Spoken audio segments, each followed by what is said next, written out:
Vote পরবর্তী হিংসা অব্যাহত উত্তর 24 পরগনার মিনাখায়। অভিযোগ, বিজয় মিছিলের নামে তৃণমূল কংগ্রেস কর্মীদের বাড়িতে হামলা চালাচ্ছে বিজেপি সমর্থকরা। লাঠি সোটা নিয়ে একাধিক বাড়িতে ভাঙচুর, মহিলাদের হেনস্থা এবং আগুন লাগানোর অভিযোগ সামনে এসেছে।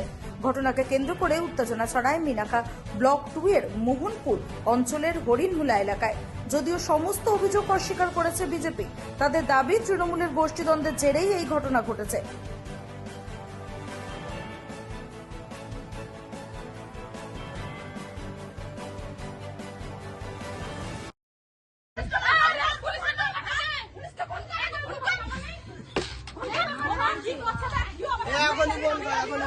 এই যে সব ঘরে ঢুকে ভাঙাভাঙি করেছে,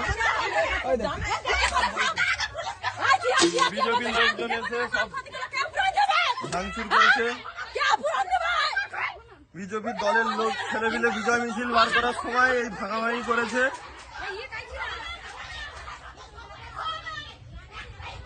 বিজেপির দল বিজয় মিছিল বার করার সময় আমাদের ঘর দূরে ঢুকে এই জিনিসটা করছে বিজেপিকে সুপরিকল্পিতভাবে বদনাম করার জন্য এবং একটা সন্ত্রাসের আবহ তৈরি করে একটা দাঙ্গার পরিস্থিতি সৃষ্টি করার জন্য। এর পরিপ্রেক্ষিতে দল কি কঠিন ব্যবস্থা নেবেন?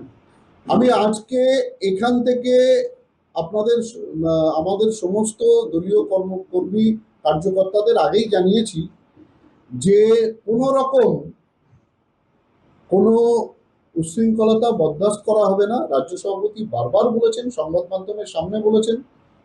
আর আমি আজকে থেকে সকল কর্মী কার্যকর্তাকে একটা বার্তা দিতে চাই, যখনই কোনো উদযাপন হবে, সেলিব্রেশন হবে, সেটা যদি বুথ পর্যায়ের হয় তাহলে বুথ সভাপতির অনুমতি নিতে হবে, বুথ সভাপতির অনুমতির ভিত্তিতে করতে হবে। যদি মণ্ডলে হয় তাহলে বুথ সভাপতিকে মণ্ডল সভাপতির অনুমোদনের ভিত্তিতে করতে হবে।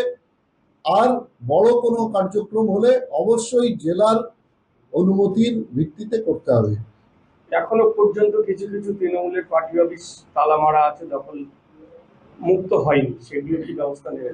দেখুন, যেখানে আমাদের কোনো দলীয় কার্যকর্তা জড়িয়ে আছে বা ব্যুরো রিপোর্ট, রাত দিন নিউজ নেটওয়ার্ক।